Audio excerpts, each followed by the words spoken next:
many of you have social media? That could be YouTube, Instagram, Facebook, TikTok, Snapchat, Twitter, MySpace. MySpace is kind of dead, but you get the general idea, right? Let me ask you a more personal question. How many of you have personally or know someone that's been struggling with your mental health or their mental health for the past, let's say, 3 months? Right now, let's say a year, let's say 2 years, let's say 10 years, right? Did you know Facebook was created in 2004? Now you may be thinking, like, that's a really weird segue.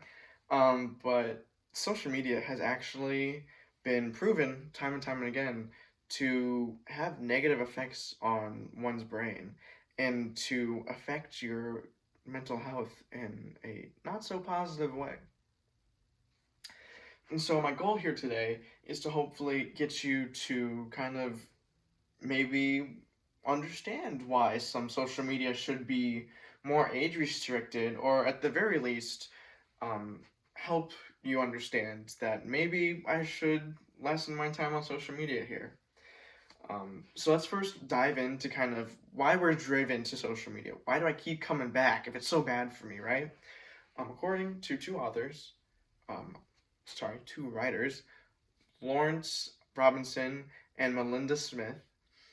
They are writers for a corporation called Help Guide International. They discuss the idea of convenience, right? We're on my phone. I have my phone every day. I have my computer. I have my laptop. All these different types of things. I have them every single day. And it's so easy to just take out my phone and start scrolling, when I'm waiting for the bus to come.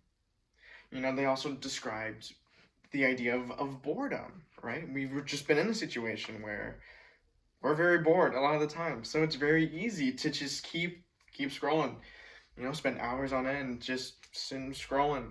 It's a time killer, and frankly, it's an enjoyable time killer. So why wouldn't I do that? Something else to know is that the developers of social media platforms actually design the thing to keep you prisoner.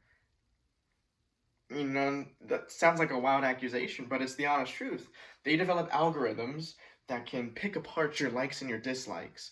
And so when you're scrolling, the algorithm knows to keep pushing the things that you like or could like into your feed. You're scrolling through Instagram and you're like, man, I should probably go do my homework.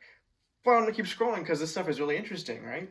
The algorithm knows, or at least tries to know, what's going to keep you staying on the platform, what's going to keep having you come back.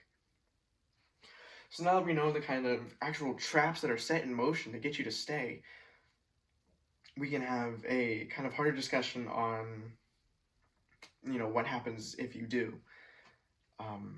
According to a psychologist, Jacqueline Spelling, and then Harvard Medical School, they actually came together, they collaborated to have their input on what social media is doing.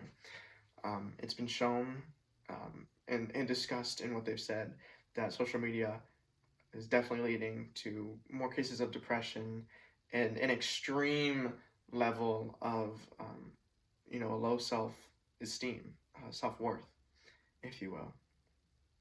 And quite frankly, that's true.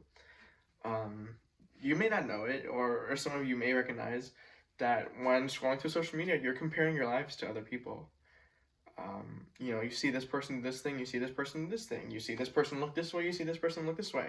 And so you're sitting there, and again, maybe not actually acknowledging it, but subconsciously you're thinking like, man, why don't I look like that? Man, why don't I do these things? Why am I not on the beach? Why don't I have a new dog? How come I'm not in this perfect relationship here? There's a bunch of different variables and factors that come into it. But as you're scrolling and seeing people that personally have these amazing lifestyles, you're stuck sitting here like, man, I don't have that. I must not be good enough. I must not be pretty enough. I must not be cool enough. I must not have enough money. All these things. You sit here during your life and just compare yourself to all these other people. And it breaks you down, over time. And quite frankly, when you get into the state of being so broken down and beaten that you need an escape from reality. So where do you go? You go back to social media because this must be the thing that can provide me with what I'm lacking. But it's just a continuous and vicious cycle of, I'm so beaten down, I need this, but this is the thing that's actually hurting me. Um, and kids are being exposed to it. 61% of adults, sorry, 69% of adults and 81% of teenagers in the US alone are on social media. And that's a growing number. Kids, I should say, kids in elementary school are being exposed to social media right now. That is 8, 9, and 10 years old. They are already starting their early childhood comparing themselves to other people. Um, Moving on to kind of the social media or the social media influencer aspect, um, here. It has been shown that social media influencers have been exposed on buying fake set pieces to take pictures on. According to another source here, Madison Leach, she's a writer for a company called Honey Travel.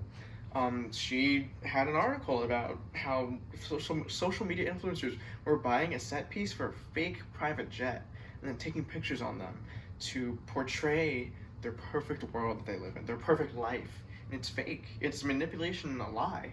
And you have to think about the target audience here. You know, who's on social media? You're looking at kids in elementary school all the way up to adults. They're being exposed to this manipulation. You know, it's increasing the idea or the subconscious thoughts of comparing yourself to someone else. They have a private jet. This is someone I look up to. This is their life. They have a private jet. I got a little Volkswagen Beetle, right? Like you're comparing your life to people, and at such a young age, nothing good can grow of that. If you're already getting beaten down, you know, in elementary school, where are you gonna go? You know, you can't really go up when you're comparing yourself and having your self-esteem just beaten down every single day that you're scrolling through social media. And granted, there are some good things when it comes to social media. I'll agree. I'll give you that, right? A lot of peers, people our age, especially, have presented the idea that it is really good at keeping people connected. It is really good at expressing or giving you the ability to express your creativity. It is really good at those things. It's really good at keeping you updated and educated about what's going on in the world. It's a news source in a sense. No matter what platform you're using, it can be used as a news source. And those are all good things, but when the good is being outweighed by the bad and the ugly, then it's like how much of it are we willing to kind of put up with here? This is good, but this is worse. Kind of the levels of good are down here, and the levels of bad are up here, right? And there is good in these things. It's a kind of a double-edged sword. You can't have good without bad, or vice versa. So you do have good, but the majority is leading to this bad and ugly, this depression, this getting beaten down of your self-esteem here, because you're never going to be good enough as the people you see around you. There's actually a case for that. It's called FOMO, the fear of missing out. I'll give you an example here. You're sitting on your couch on a Friday night, and you see a picture of your friends, all your other friends, hanging out at the Steak and Shake or whatever. You're sitting there on your couch, like, why wasn't I invited? Why am I not good enough? Why don't they want me there? And there's just so many different versions of that beat you down over time, and especially at such a vulnerable age, being a teenager and being in elementary school, where kind of your social life is kind of everything at the moment. How does that affect someone? That can't be good. And you may be sitting here thinking like, man, that does suck when that's happened to me. That does suck. How does that make people turn out in their grown-up lives? When you start at such a young age and it just continues, different examples like this keep happening, what does that do to you? How does that affect your brain? It doesn't affect it in a positive way. Comparing yourselves, thinking to yourself, I'm not good enough. To hang out with even my friends, I'm not good enough. Right? What does that do to you? What does that do to somebody? How can we sit here and let that happen to people? So it's my idea, and frankly, what needs to happen. Social media needs to be more age restricted. We shouldn't allow, elementary school kids, middle school kids, to kind of be allowed to access social media for these reasons. It's stunting their growth in their brain already. It's already causing, and they may not know it, but it's already causing issues with their development. And frankly, something that you can do today is go to your settings and look at your screen time, right? You can. I just want you to see how much time you're spending on social media.